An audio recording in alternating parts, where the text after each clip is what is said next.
استعمال کرنا چاہیے ماشاءاللہ. جی خلیل بھائی اتنے سارے کوشچنز ہیں آپ کے پاس، ناظرین نے پوچھے ہیں، ان کا ذرا جواب دے رہے ہیں. جی صلو علی الحبیب صلی اللہ تعالی علی محمد صلی اللہ علیہ وآلہ وسلم. رسالہ قشیریہ کے اندر میں نے معذرت خلیل بھائی، میں وہ آپ کی بات چلنے سے پہلے ہی وہ آ گیا، بزرگوں کے بارے میں پڑھا کہ وہ دائم الفکر ہوا کرتے تھے. اس کے اوپر بھی باب الحزن کے اندر بڑا بہت کچھ لکھا ہے. تو خلیل بھائی مسکرانا بھی بزرگوں کی جو ہے سنت سے ثابت ہے، آقا کریم کا مبارک انداز بھی ہے، تو ماشاءاللہ اس کو بھی فالو ہونا چاہیے. کیا فرماتے ہیں خلیل بھائی مسکرانے کے حوالے سے؟ کیا مدنی پھول آپ، اگر کوئی بندہ آپ سے پوچھے کہ مسکرانا چاہیے یا نہیں مسکرانا چاہیے، تو آپ کیا اس کو سمجھائیں گے؟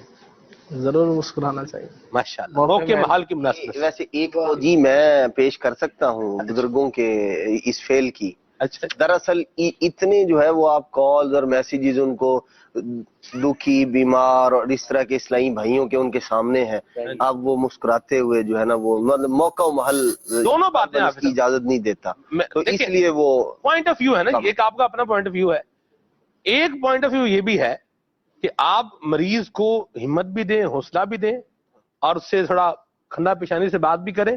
یہ چیز بھی اللہ نے چاہا تو اس کے غم کو ہلکا کرنے میں مددگار بنے گی. یہ بھی اگر طبیب کرے تو میرا خیال ہے فائدہ ہی ہوگا. کرتے ہیں. جی جی اچھا جی خلیل آپ نے جی ارشاد. صلو علی الحبیب. خلیل بھائی سے محبت ہے اسی لیے اتنی باتیں جو ہے وہ ہم کر لیتے ہیں. خلیل بھائی خوش رہیں، اللہ آپ کو سلامت با کرامت رکھے. الحمدللہ جی بڑی مہربانی خلیل بھائی کی ماشاءاللہ. جی حضور. خون بنانے کے حوالے سے فروٹ وغیرہ معلومات لی تھی، اس کے حوالے سے عرض ہے کہ کالے انگور جو ہے فروٹ کے خون بنانے کے حوالے سے اچھے ہیں، کالے انگور بلیک انگور جو ہوتے ہیں. اسی طرح سے سیب خون بنانے کے حوالے سے بہت اچھا ہے، چیری ہے، گاجر ہے، اسی طرح سے انار ہے، یہ آپ لے سکتے ہیں. ٹماٹر ہے، ٹماٹر یہ ہے کہ جو پتھری والے ہوتے ہیں ان کو منع کیا جاتا ہے، تو ٹماٹر بھی خون بناتا ہے. پتھری والا کون سا ہوتا ہے خلیل بھائی؟ پتھری والا ٹماٹر؟ مریض پتھری والا. اچھا پتھری والے مریض کو منع کیا جاتا ہے. ٹھیک. پتھری والے جو مریض ہوتے ہیں انہیں یہ منع ہے. اسی طرح سے جامن ہے، پالک ہے سبزیوں میں، تو یہ خون بنانے کے حوالے سے انشاءاللہ عزوجل معاون ثابت ہوں گی، یہ استعمال فرمائیں. کیا بات کی خلیل بھائی، ٹماٹر سے مجھے ایک بات یاد آ گئی. عدنان بھائی کے ساتھ مدنی قافلے 12 ماہ میں سفر کیا ہے ہم نے. عمران بھائی آپ بھی الحمدللہ ساتھ عمران بھائی کے ساتھ ایک ساتھ ہم نے مدنی قافلہ کورس کیا نواب شاہ میں. تو عدنان بھائی کھانا بڑا زبردست پکاتے ہیں. میں نے جسے کہیں کھانا پکانا یہ عدنان بھائی سے ہی جو ہے وہ سیکھا ہے. تو حافظ صاحب نے جناب بریانی بنانی تھی عمران بھائی، تو ٹماٹروں کو ایک عجیب طریقے سے عدنان بھائی نے کہا کہ ہم ایسے ڈالیں گے تو جو ٹماٹر کا چھلکا سا ہوتا ہے نا بعض اوقات وہ آ رہا ہوتا ہے، وہ نہیں آئے گا. وہ کیا کیا جی، لکڑی پر پکا رہے تھے. عدنان بھائی نے جناب ٹماٹر لگایا چھری کے اوپر اور اس کو کوئلوں کے اوپر گھمایا. کوئلوں پہ اوپر گھمایا تو اس کا جو چھلکا تھا نا جی وہ اس کو آرام سے الگ کر لیا. پھر وہ ٹماٹر کاٹ کے بریانی میں ڈالے تھے. کیا بات.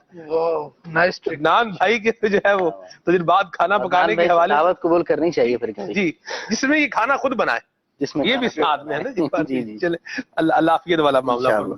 جی خلیل بھائی.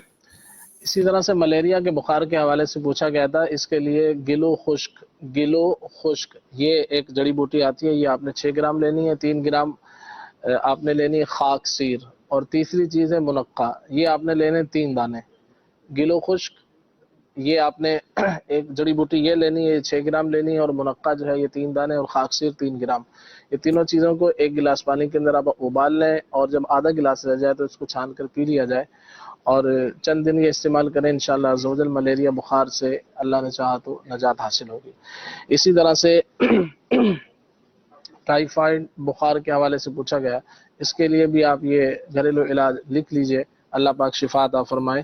خاکسیر جو ابھی میں نے ذکر کیا یہی آپ نے اس میں بھی استعمال کرنی ہے، اس کی مقدار ہوگی 6 گرام. اسی طرح سے ابریشم یہ آپ نے پنسار کی دکان سے آپ کو مل جائے گی، وائٹ کلر کے چھوٹے چھوٹے یہ پیسز ہوتے ہیں، تو وہ آپ دیکھیں گے تو یہ آپ نے لینے ہیں تقریباً 6 عدد.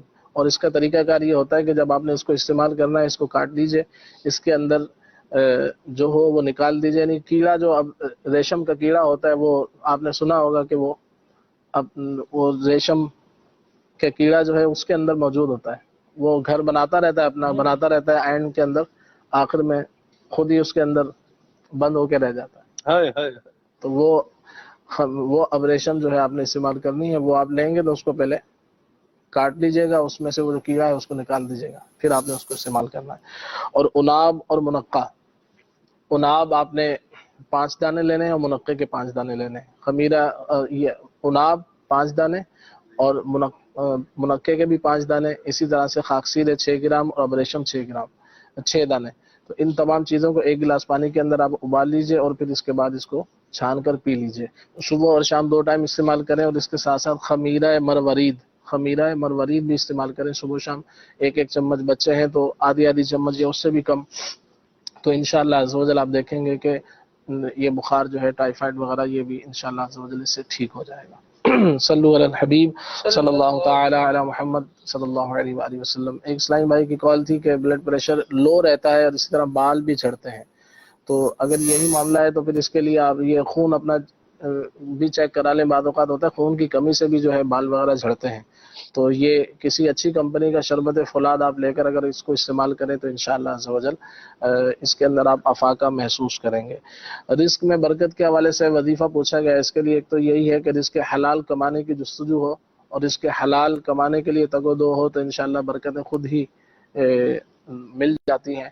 تو مگر باوضو رہیں, چلتے پھرتے یا سلام یا سلاموں کا ورد رکھیں. ایک وظیفہ عرض کر دیتا ہوں. فجر کی نماز کے بعد آپ نے پڑھنا ہے 300 مرتبہ یا وہابو یا وہابو یا وہابو فجر کی نماز کے بعد, اور 40 دن تک یہ عمل کرنا ہے. اول آخر 3 بار درود پاک.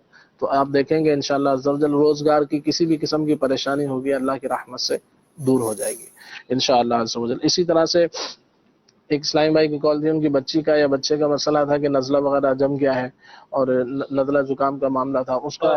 جی ایک تو اس کا یہ علاج ہے کہ نزلے روحانی علاج بھی انہوں نے پوچھا تھا کہ 3 دن یہ عمل کرنا ہوتا ہے. طریقہ کار اس کا کیا ہے کہ بسم اللہ الرحمن الرحیم کے ساتھ 3 مرتبہ سورہ فاتحہ پڑھنی ہے, یعنی الحمدللہ رب العالمین الرحمن الرحیم یہ پوری سورہ مبارکہ, اور 3 مرتبہ پڑھ کر پھر یہ آپ نے مریض پر دم کرنا ہے اور 3 دن یہ عمل کرنا ہے. انشاءاللہ عز و جل نزلہ زکام وغیرہ ٹھیک ہو جائے گا. اس کے ساتھ آپ ایک دوا بنا کر گھر میں رکھ لیجئے, تو اس گھر والے اگر اس کو استعمال کرتے رہیں موسم کے اعتبار سے تو انشاءاللہ انہوں نے فرمایا تھا کہ تقریباً گھر والے اس کا شکار ہیں, نزلہ زکام کھانسی وغیرہ. 1 پاؤ شہد لے لیں, اس کے اندر 1 گرام زعفران پیس کر ڈال لی جائے اور 1 عدد جائفل اس کے اندر ڈال لی جائے پیس کر, جائفل کا مغز جو ہوتا ہے.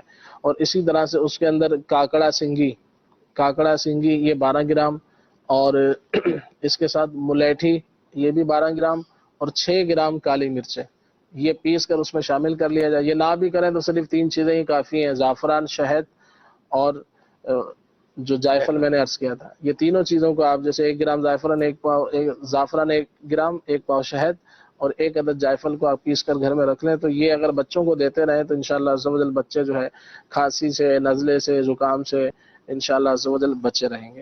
جائفل کے یہاں بتا رہے ہیں, جس طرح اخروٹ ہوتا ہے نا, اخروٹ کا چھلکا توڑتے ہیں, بیچ میں سے وہ گری نکلتی ہے, وہ کھاتے ہیں. تو جائفل میں بھی اس کا کھول ہوتا ہے اوپر نا, وہ کھول توڑیں گے تو بیچ میں سے وہ اس کی گری نکلے گی, اس کو پیس کے اس کو استعمال کریں. ایسی بات ہے. جی یورک ایسڈ اور کولیسٹرول کے حوالے سے پوچھا گیا. اس کے لیے آپ علاج سماعت فرما لیں, تحریر فرما لیں. اجوائن دیسی یہ آپ نے 50 گرام لینی ہے, چھوٹی الائچی یہ بھی 50 گرام. اجوائن دیسی 50 گرام, چھوٹی الائچی 50 گرام, اور 2 چیزیں اور ہیں, وہ کیا ہے, سفید زیرہ یہ 125 گرام جس کو آدھا پاؤ کے آس پاس کہا جاتا ہے, اور گل سرخ گلاب کے جو خشک پھول ہوتے ہیں یہ بھی آپ نے آدھا پاؤ لینے, تقریباً 125 گرام. تو یہ چاروں چیزوں کو آپ لے کر اس کو پیس لیجئے. صبح و شام 6 گرام اندازاً پانی کے ساتھ استعمال کریں. بڑے گوشت سے اور چکنائی والی چیزوں سے پرہیز کریں تو انشاءاللہ عز و جل کولیسٹرول کے حوالے سے, یورک ایسڈ کے حوالے سے یہ بہت اچھا علاج ہے. اسی طرح سے الرجی کے حوالے سے پوچھا تھا, اگر جسمانی الرجی ہے کہ ایسی الرجی ہے کہ جیسے خارش وغیرہ ہو جاتی ہے, تو اس کے لیے میں علاج عرض کر دیتا ہوں کہ دھنیا آپ نے لینا ہے اور گل منڈی لینی ہے, اور اس کے ساتھ آپ نے لینی ہے سونف, خشک دھنیا اور گل منڈی. یہ تینوں چیزوں کو ہم وزن لے لیں, مثال کے طور پہ 50 گرام لے لیں اور اس کو پیس کر صبح شام 1 چمچ استعمال کریں. تو خارش کے حوالے سے جو الرجی وغیرہ ہو جاتی ہے تو اس میں انشاءاللہ عز و جل آپ اس کو مفید پائیں گے. اور اسی طرح سے قبض کے حوالے سے پوچھا گیا تھا. قبض کے لیے ایک تو یہ کہ پانی زیادہ پیا جائے, سبزیوں کا استعمال زیادہ کیا جائے, اور اس کے ساتھ ساتھ یہ ہے کہ کھانے کے بعد پانی پینا چھوڑ دیں, اور دیر سے ہضم ہونے والی چیزوں کو بھی چھوڑ دیں، حلوہ پوری ہے، پراٹھا ہے، پکوڑے سموسے، اس طرح کی چیزوں کو۔ اب اس کے لیے ایک عرض کر دیتا ہوں، وہ نسخہ یہ ہے کہ 100 گرام آپ نے لیں سونف، 100 گرام کلونجی، اور 100 گرام آپ نے لینا ہے 150 گرام آپ نے لینی ہے اسباغول کی بھوسی، بلکہ دوبارہ عرض کر دیتا ہوں، سنا مکی 150 گرام، یہ الگ کر لیں۔ باقی تینوں چیزیں جو ہے یہ 100 گرام ہے۔ وہ تینوں چیزیں کیا ہے؟ سونف ہے، اسباغول کی بھوسی ہے، اور کلونجی ہے۔ سونف، اسباغول کی بھوسی، کلونجی ہے 100 گرام، اور 150 گرام آپ لے لیں گے سنا مکی۔ یہ 4 چیزیں ہو جائیں گی۔ ان 4 چیزوں کو آپ نے پیسنا ہے، اور پیسنے کے بعد رات کو 1 چمچ آپ گرم پانی سے استعمال کریں، انشاءاللہ عز و جل قبض وغیرہ سے نجات حاصل ہوگی۔ مگر اس میں یاد رکھیں کہ جو اسباغول کی بھوسی ہے، یہ جب بھی آپ استعمال کریں تو اس کو پیسنا نہیں ہوتا، باقی 3 چیزیں پیسیں گی، یہ آپ نے اس کو اسی طرح سے شامل کرنا ہے۔ تو انشاءاللہ عز و جل اس میں بھی فائدہ ہوگا۔ اور ایک بچے نے کال کی تھی اپنی والدہ کے حوالے سے، کمر وغیرہ میں درد ہاتھ پاؤں سن رہتے ہیں، تو ان کے لیے بھی یہ ہے کہ اپنا خون کے لیول چیک کروا لیں، شربت فولاد کسی اچھی کمپنی کا استعمال کریں۔ اس کے ساتھ ایک نسخہ عرض کر دیتا ہوں، وہ یہ ہے کہ اسگن ناگوری، سرنجان شیری اور سونٹھ، اسگن ناگوری، سرنجان شیری، سونٹھ، نمبر 4 گوند پھلائی، اور نمبر 5 کست شیری، یہ 5 چیزوں کو آپ نے 100 گرام لے کر اس کو پسوا لیجئے، صبح و شام اس کو 1 چمچ استعمال کریں، انشاءاللہ ہاتھ پیر کمر وغیرہ کے دردوں کے حوالے سے انشاءاللہ عز و جل اس کو آپ مفید پائیں گے انشاءاللہ۔ انشاءاللہ۔